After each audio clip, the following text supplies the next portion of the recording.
all right, if someone is flipping a coin and it lands on heads 10 times, Right. what do you expect is going to happen on number 11, right?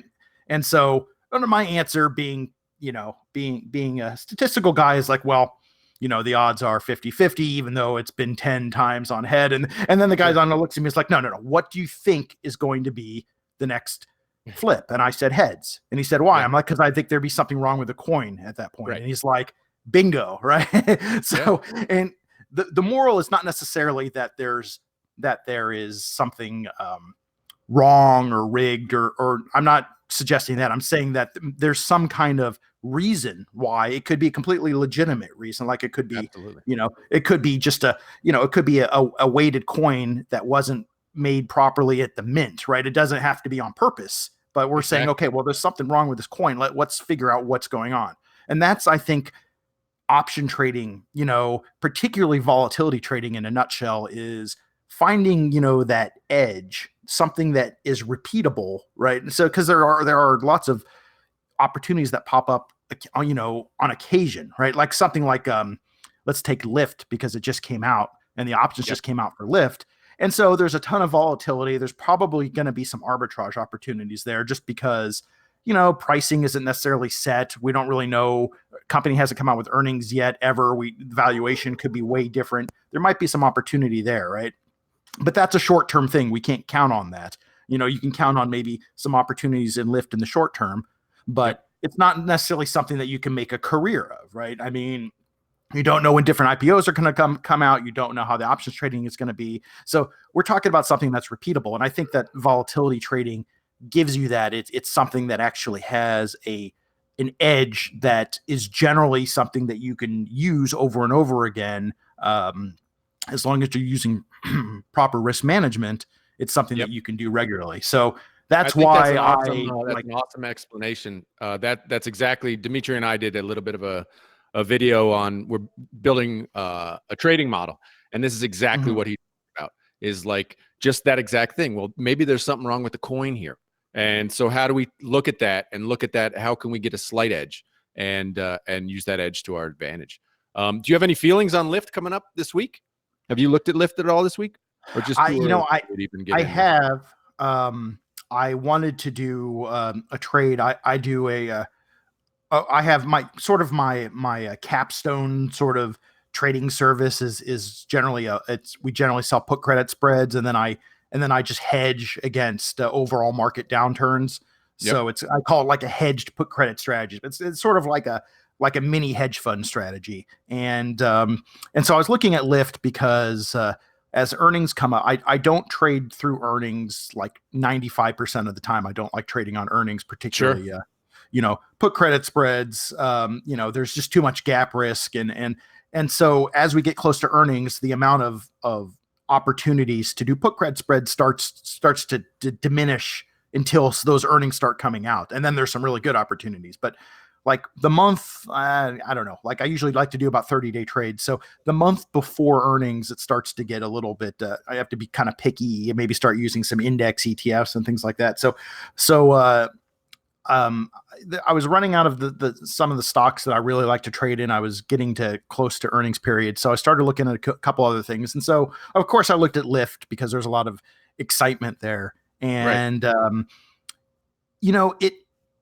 I would say that options are almost underpricing realized volatility there. I mean, in other words, I don't really think it's necessarily worth, you look at something like that and say, I need to sell options, sell credit spreads in there because they're so juicy, there's so much premium, but it's like any given day, I wouldn't be surprised if that thing moves $10. Absolutely. So I think it's actually being underpriced if I were doing anything. So I saw someone, I think I wrote an article. I'm not sure if I wrote an article about it. Or I was thinking about writing an article about it, but someone bought the stock was at 68, and someone bought like a 2 or 3 week straddle. So buying the call and put at the 68 strike, and they paid $9.50 for it for like 3 weeks. And I think it was probably a winning trade in like 2 days. And I would have said, man, $950 per straddle on a $6 to $8 stock. That's crazy, right? But yeah, 2 days later is a winner. So, I mean, Yeah. I would say that buying options is probably the way to go in that, but they're so expensive that most people aren't going to. And I agree with that too, because, Yep. you know, inevitably, like I would buy a straddle and the stock wouldn't move for 5 days straight. Exactly. You know? Yeah. So, but it's fun to look at. And if you're into high volatility stocks, it's probably the realm of day traders right now, you know.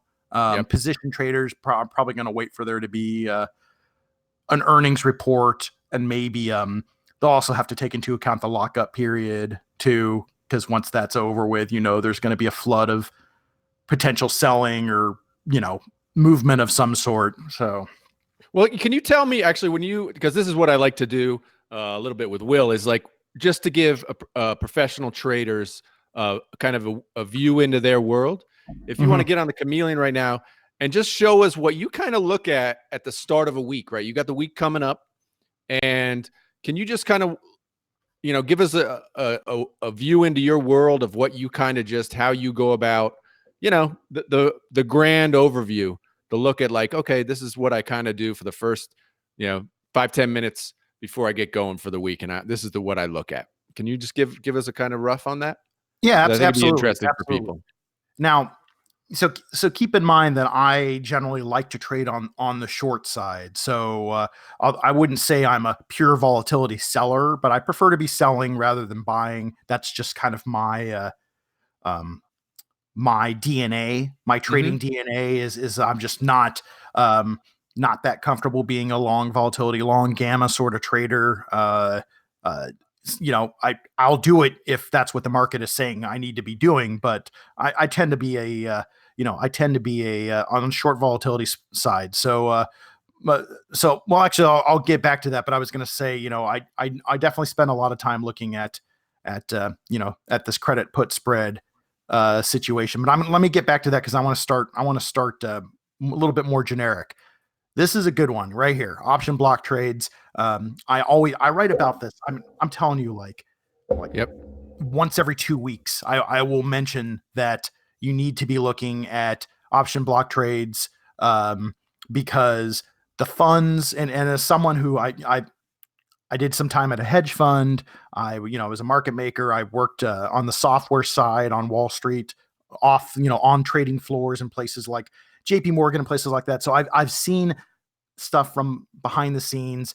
Like the smart money, smart money trades stocks. Don't get me wrong. And there are plenty of reasons to trade stocks, but a lot of your position trades, particularly shorter term, are going to happen in the option market. When you see huge trades happening in the option market, it's usually someone who knows what they're doing. So, I say this up now. Some of it is going to be, it's become a little bit more difficult to kind of break stuff out because you have like ETFs and things like that are regularly, let's say, doing put, like, I don't know, like S&P 500, covered call trades at a certain, X amount per month. They're doing hedged S&P 500 or QQQ hedged or whatever. I mean, there's going to be stuff. So you can't necessarily go, oh, hey, someone thinks, the SPX is going down. They just bought 50,000 puts. That may be part of a monthly strategy or Right. something like that. So some of the stuff is harder to, but particularly when you look at single stocks,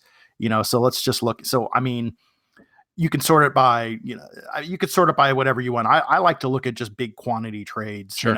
I will look at, and I look at this literally every day. I will look at this to kind of see. Now, a lot of times I'm looking for what's going on in some of the volatility stuff like VXXB or things like that. But, you start seeing stuff and you'll see things that are here quite a bit. I mean, you'll see obviously SPY and QQQ, and you'll see some of the major, EWZ, a lot of these, the foreign, like Japan, Brazil, this is Brazil. I mean, you'll see a lot of this stuff, some of these and like kind of systematic option trading in some of these bigger names, IFA, XLF, that's another one. But then you see something like Microsoft, even though it's, at this point, I think it might actually be the biggest stock in the world or in the country.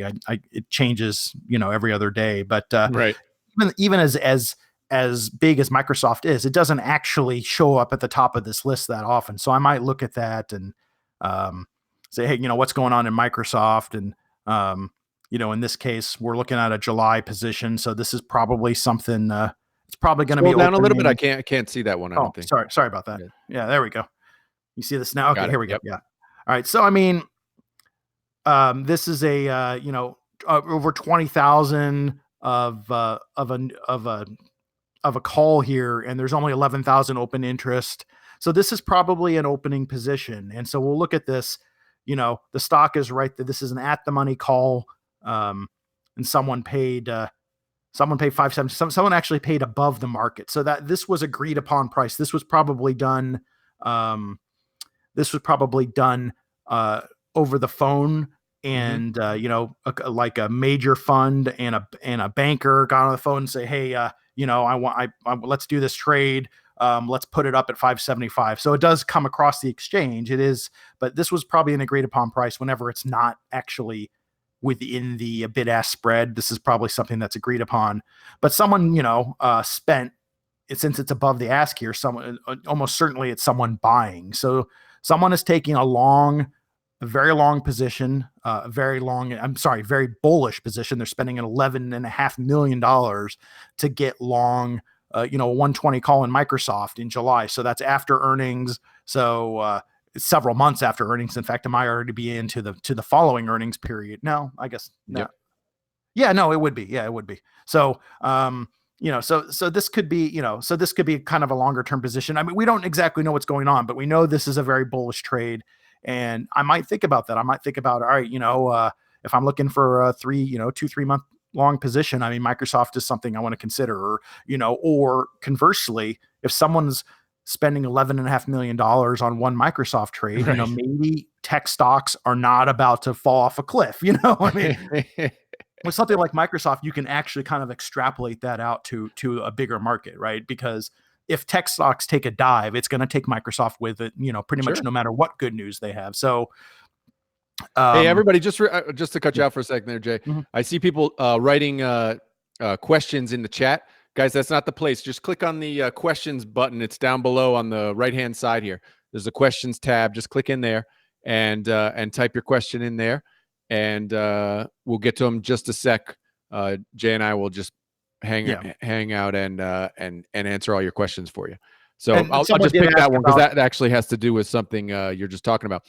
Stephanie asks, how do you discern a large one order block versus an aggregate order flow in a name series? So I don't know if you know or you want to expunge on that one. Yeah, I mean it's as Dimitri actually said it in there. These are all individual block trades. If it's aggregated, it wouldn't show it aggregate. I mean, there we go. These show individual orders. This is if it's a 50 lot, it'll show up as a 50 lot. If it's 1,050 lots, it would show up as 1,050 lots. These came across this came across the wire. This was cleared as 20,000 options. So yeah, if it's on here, it's 100% a block order. It's not some, so if you look at that, you see Microsoft. So Microsoft ticks your bell, tonight, and you're looking at it and going, what's your kind of next step as far as diving deeper? Yeah. And that's, thank you for that leading, because I was exactly going to click on it and say, here's what I might do next. So, and just real quick, the other thing you can do besides looking at block trades, you can also look at unusual option volume. That's another one. If you find we could talk about that another time, but if you find a stock that doesn't trade that much, trades 500 options a day and suddenly it's trading 50,000, you might want to look into that, particularly if news hasn't even come out yet. That's even a bigger tell that something might be happening. So, but we could talk about that a different time, looking at this.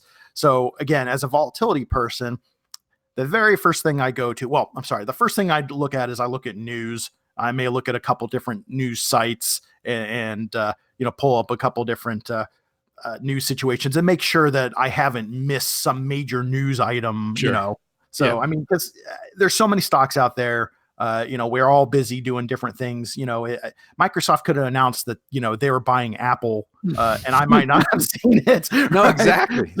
You got to do do at least a rough overlook. Make sure you're not missing something. Yep. Exactly. Yes. Microsoft was nationalized by Saudi Arabia or something like that. So, I mean, check and make sure. And then the next thing I do is I look at implied volatility. So to me, what you can really get an idea of what's going on in traders' heads by looking at volatility. So, what you see here, what comes up on Chameleon here is the implied 30, right? Implied volatility 30-day. This is your standard measure of forward-looking volatility, so to speak. So when you look at when you think about pricing an option, right? An option is a probability that some sort of event is going to happen in the future, right? And that really the key to unlock that probability is volatility, because everything else is a given. How long it's going to take to expire, if there's a dividend, what the interest rate is, strike price, blah blah blah, all that stuff. Anything else is something that anybody can look up and plug in. Yes, you can kind of differ opinions on interest rates or if a dividend may change or whatever. But that stuff is, that's not a key component. And actually, if it's a dividend coming up soon, what it is. Interest rates are not going to change that much over a short period of time. Sure. So really, the only thing that is really dynamic in that is volatility. So it really is sort of the key indicator of what people think it's going to happen, right? And if you look at a normal stock, you will generally see spikes, roughly every quarter for earnings, and that's normal. But so beyond that, so you kind of have to look, all right, what's going on here? Okay, well, this is probably an earnings period, right? And so you'll see that. But of course, we also have a lot of noise around this period, which is that Q4, which was pretty crazy. But there's a couple things you can do from here, and Market Chameleon, obviously, it makes it really easy. You just have to click on one of these and start comparing. So I don't look at volume at all. I'm going to turn off volume just to kind of clear this up here. So the purple line is historical volatility. Now, the big thing about volatility is knowing that there's a difference between historical and implied. So this isn't obvious. Some people will talk about volatility and they'll be using the word volatility and they'll be talking about historical. And sometimes they'll be talking about implied, and you only know it by the context of the conversation. So it's not necessarily obvious. And that's why it's important to know that there are two types. Generally speaking, there are two types of volatility, which is implied and historical. And historical is backward looking and implied is forward looking. So it's extremely important to know the difference, because what's happened in the past may not be relevant all the time, and what's going on in the future is almost what's going on in the future is absolutely 100% relevant all the time. Right? So if there was a spike in all right, so let me go back here. So historical volatility and implied volatility are absolutely something that you can compare, right? It's not, this isn't a situation where these are so different that you can't compare them. Historical volatility is particularly useful over, in recent history, because generally speaking, volatility is going to be somewhere where it was yesterday, right? So volatility is not going to go, if historical volatility in Microsoft is here, we're showing at 21, we're not suddenly going to be up here at 40 tomorrow unless something absolutely bonkers happens, right? So, and you can see that historical volatility tends to go in a certain range. All this stuff going on was the whole market getting volatile. So historical volatility is something that it is a situation that you have, what statisticians and people in the industry call mean reversion, right?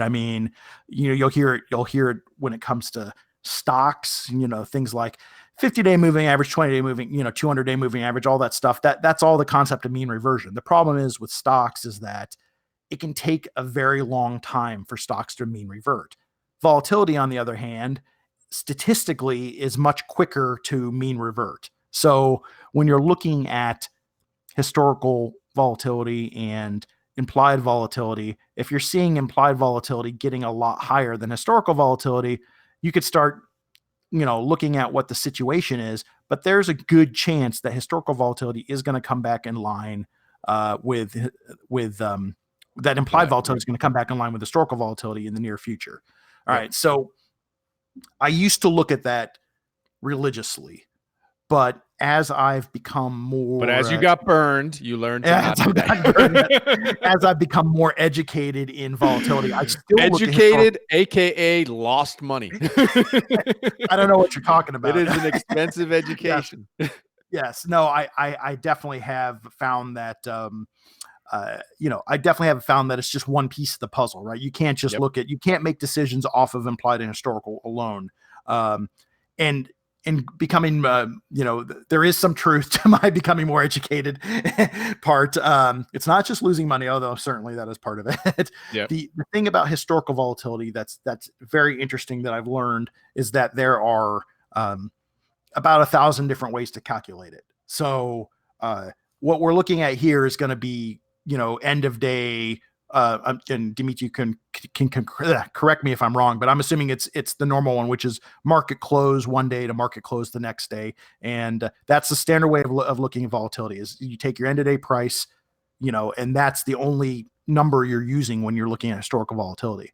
Now, there are other historical volatilities that may take into account open because there might have been a lot of movement overnight. There are certain volatilities that take into account the high and low of the days. So, you might have if you're looking at Microsoft and, let's say the stock is at 120, let's say there's a day that it goes up to 130 and down to 110, but then closes at 120. If you just looked at, open to close or close to close or whatever it might be, it might look like it didn't move at all. You look at the high and low and it was a crazy volatility day, maybe like one of the, biggest volatility days ever. And so depending on what historical volatility you look at, and there are several of them, it can change quite a bit. So, and the other thing, and again, like getting a little bit, what's the word I'm looking for? I don't know, technical, a little overly technical. But there is a built-in premium, a volatility risk premium between historical and implied, and usually implied over historical. That's there for a reason. There's a gap that should be there because people are using options to hedge and things like that. And so there's always going to be like more demand. There's going to be some more demand for options than there might normally be if people didn't hedge, right? So, or, do cover calls or whatever it might be. There's these trades that happen all the time and there's like a built-in gap. And you don't necessarily know what that gap is. So there's a few things to consider. So I like to add something to this picture. So I'm not just looking at these two things. And that is, and thank you, MarketChameleon for putting this in here because this thing has been a lifesaver for me. It's this moving average. This implied volatility moving average is it's probably the most underrated indicator that I've ever come across. It's brilliant. I haven't seen it anywhere else. I'm sure professional traders could add stuff like that pretty quickly. But I mean, if you're looking at, most brokerage and sites or options analytical sites, you're not going to find this. And it's a click of a button here. Implied average. So, again, implied is what people think is going to happen. When you see a trend in implied volatility, it will really, you're really getting into the mind of the traders, right? Unlike historical volatility, which is something that already happened. If you're seeing implied volatility sort of, separate from its own moving average, then you could start to say, okay, all right, what's going on here? It's particularly good. Well, it's good for seeing people are starting to buy puts and things like that. That people might traders starting to worry. It's definitely good for that. I even like it better for like the all clear signal, like like this period here. You have this huge sort of multi-week period where implied volatility is under its moving average, and if you look down here at the stock, you could see it has really hit this. It's obviously all clear, right? The stock has been going, roughly straight up over this period. And you could see that traders were not worried.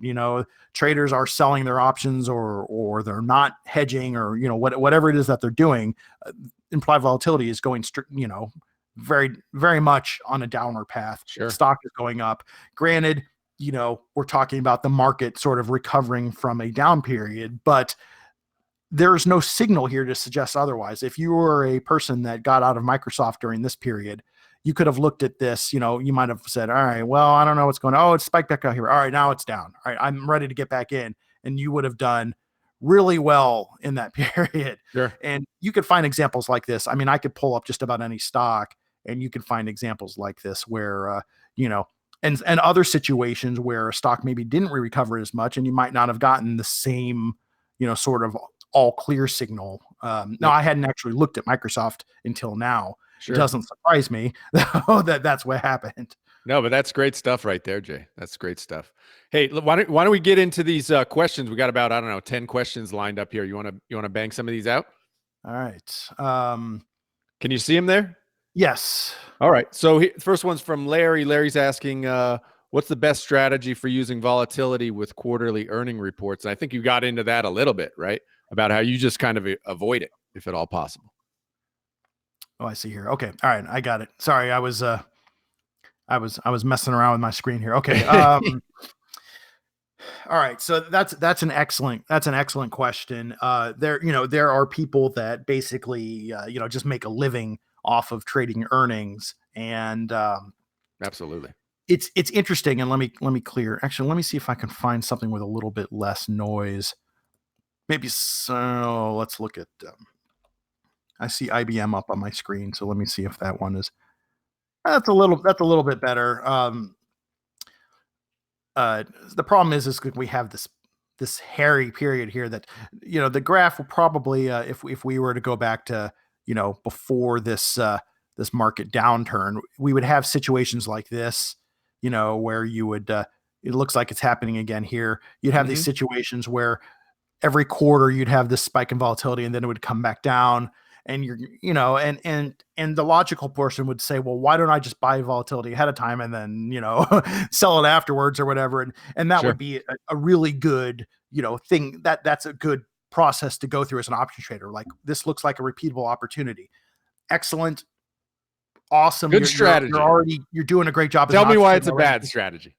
But the issue with that is that, this stuff tends to get priced into options pretty early. So it's amazing how it works. And again, for another session, we could look at the earnings page here. And if you look at, you look at how the straddle was priced and how much the option moves, it's uncanny how often it's within, a half of a standard deviation of it. It's option traders do a really good job of pricing potential movement. And a lot of times you'll buy a straddle and it will move almost exactly that amount, and you'll end up, making, losing money on commission costs or whatever. And then the same token, you sell it, that's dangerous, selling straddle, selling volatility, inevitably the one time it doesn't work is when the stock doubles what the straddle has it priced, and you're,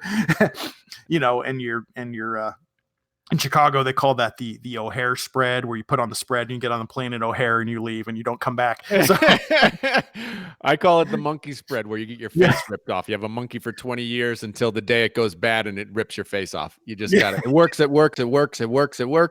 And then the day it doesn't work, you're done. Yeah. You got to be careful with that. I love that. Yeah. I mean, so what I would do for vol, and again, this will be a little bit, if you're not a more experienced option trader, this wouldn't necessarily be the easiest thing to visualize, but I think the best way to trade earnings is to use calendar spreads, and which is, buying so you would, let's say, buy an option, the back month option that expires after earnings, but then you're going to sell your front month option against that. And you're going to sell it and you're going to repeat it. You'll do this, maybe 3 or 4 months or whatever it is ahead of earnings, maybe 3 or 4 weeks, and you'll use weekly options. I mean, there's all different ways to do this, but the idea is you sell front month options, and again, you're analyzing the market, and you're assuming that, we don't have political elections. We don't have a Fed meeting that no one knows what's going to happen. We're assuming the market is going to be somewhat reasonable. So you're selling options every month. You're knocking down the price of that back month option. And then by the time we get to earnings, you're either up or even on that option. And then, or straddle, let's say straddle or strangle, where you're selling the straddle against a back month straddle. And then by the time earnings hits, that straddle is cheap or free, or even you're up on it. And then all you need is the stock to move, one direction or the other, really any amount, and you've made money. Now it's kind of a longer term trade and it takes some management, but it's really, in my opinion, the best way to trade earnings. I almost thought about doing a trading service, like a newsletter service that just focused on that. Yeah. It hasn't come in. It is a little bit, it's complex, right? It's not, it's complex, and you need buy-in from your people, and you need to pick a few different stocks. Like I think like Nvidia is a great one for it. And straddles are really expensive. So maybe you use a strangle, maybe you do a 30 delta each direction. And as long as you're selling that way, you don't have to if you're selling the 30 delta strangles, the call and put at 30 delta, every month up until that point, you're less likely to have to manage that, because it'll, stay in that range ideally. And then you get there and your straddle's free. And so even if it doesn't move a ton, all right, maybe I made a little bit of money on premium and it didn't move that much, but my risk is a lot lower. So, stuff like that. It's a great way to do it. It's a little complex, but trying to time volatility buying in earnings is, I'm not gonna say impossible, but it's extremely difficult. There we go. Nice one. Nice answer, man. The next one is from Orlando. He says, to sell iron condors, can I screen where it says non-directional or at the money straddles? I don't know if I've used, so I used to be an iron condor trader. And when I was doing that, I don't think that this necessarily was a feature. This is a relatively new feature. I think, like, over the last, 6 months, maybe. Could be. I don't know. I'm not sure. You could use it. I would imagine you could use it. For iron condors, I'm more of a, it's almost more of a skew trade. And let me tell you, I mean, iron condors, it's a great trade. It used to be all I wanted to do. It's really, really difficult right now. It's so popular with these overwriting funds that there's not nearly as much edge as there used to be. Right. So you have, particularly in index, the best way to do iron condor trades are in indexes like SPX and Russell 2000 and things like that. And they're hammered daily by millions of dollars worth of Vega in these funds that are doing it. Yep. Dimitri's just popping in saying you can screen for historical back test results. But that's good stuff. But one thing, so one thing that you might want to use for that is skew. If you are now, there might be opportunity for iron condors in equities. It's a little bit harder because with equities, you have earnings, you have idiosyncratic risk, so risk that is specific to the stock. So with an index, you just have that market risk, right? You have the systemic risk, but with individual stocks, you have idiosyncratic. You have things, IBM CEO gets, caught embezzling, right? So, I mean, you have a lot more risk, and it may not necessarily be worth it with your, with the amount you're getting from an iron condor. But yeah, I mean, looking at skew, is one way to look at it. And so Dimitri's saying the earnings option strategy backtest screener. Oh yeah, and that's a new one. So I haven't had a chance to actually mess with that. So maybe what do you think, Adam? We talk about this in a. Don't worry about it, Orlando. Yeah. We'll touch on that another time. We don't. Give me a chance to play around with it, because I don't think I've really played much around with that one yet. But it sounds really cool, actually. So I kind of want to play around with it. So I will talk about that again, because I do know a lot about iron condors. I used to trade them, but I've gone to put credit spreads, hedge credit spreads, just because I feel they're a little bit easier to predict. Yep. The next one, Orlando, as well. I'm going to put that one, Orlando. Check in the chat. I'm going to let Dimitri answer that one, because that's more about a feature on the Chameleon. Why don't we get to the next one, which is Larry. Larry says, I've developed a historical analysis of absolute price change after earnings that has correlated coefficient of about plus 0.7. But I have failed to find any reliable indicator for the direction of the moves after earnings. Do you have any suggestions on predicting the direction? I have to. Oh, and then he's gone. He had to leave. He had to run out. Yeah, you know what the heck he's talking about? yes, I do, and I'm really I love impressed. when guys are way smarter than me, man. I'm like lost. And I want to know. I want to see his indicator. Right, That's, Larry, dude, you got to share it, man. Give it up. Well, if he can make money off of it, then he doesn't have to share it. You know, I mean, if it's going to be his retirement fund, you may not want to give that out. Absolutely. But no, if he's got a correlation coefficient of 0.7 on that, that's fantastic. And so he's saying that he knows it's going to move a certain amount, but he doesn't know which direction. And of course, and my very sad answer to that is no. Nobody knows. I can't really help. Nobody knows. Anybody who thinks they know, do not trust that person.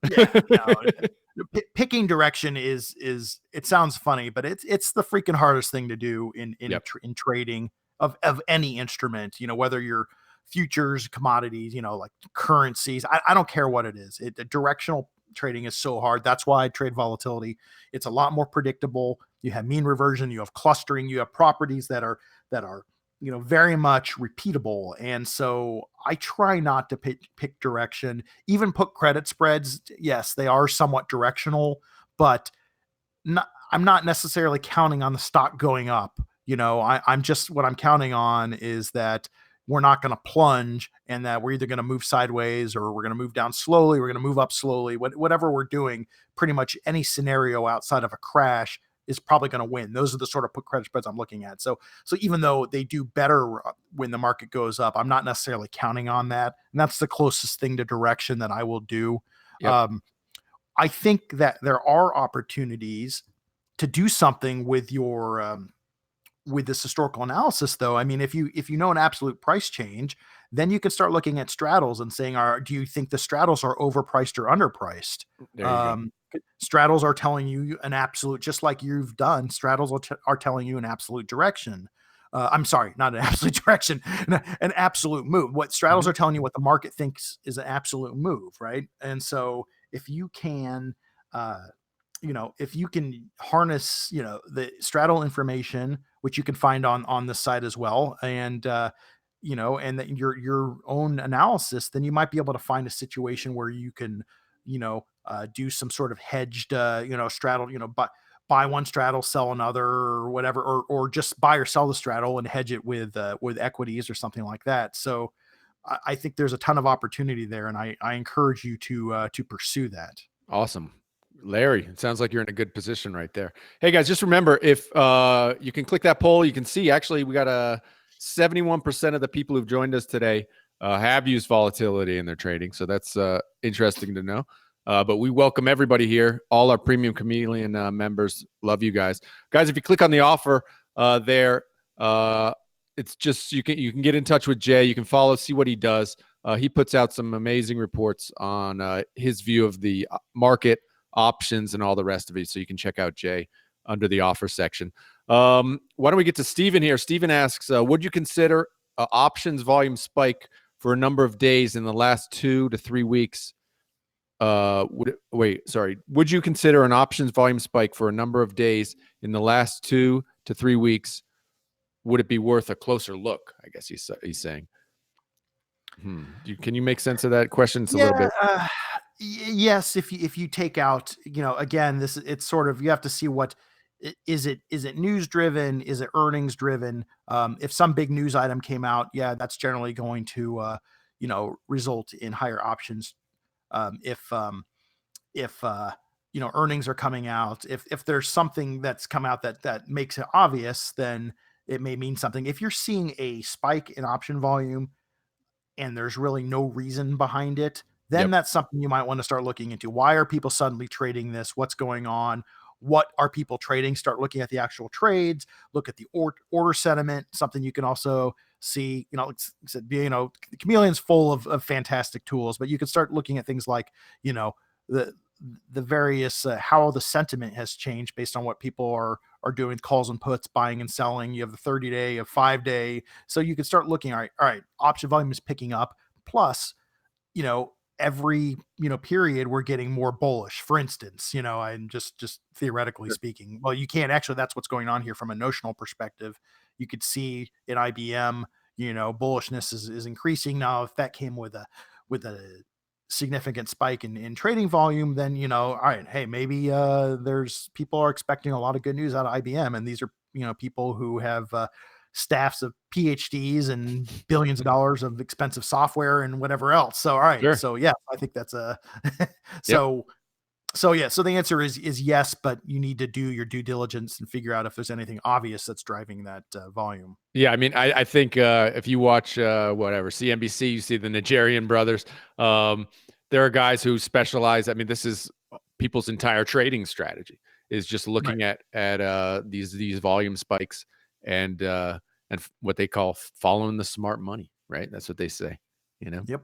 Not the worst of strategies. That's for sure. Not at all. Not at all. Yeah. Let's get to this last and most important question from Olga. Where can she get one of these magical chameleon cups? This is what it's all about, isn't it, Jay? I want one of those. Can I have one? That's awesome. No worries, Jay. It's yours, man. It's yours. Hey, for our premium members, if you're here, cup. Yeah, you got. Oh, Jay. Well, don't worry, man. I'm going to hook you up.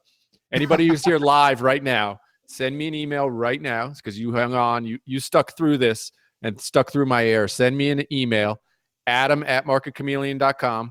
Say, I want my chameleon cup, and I will get it off to you. I'm going to put my email right now in the chat.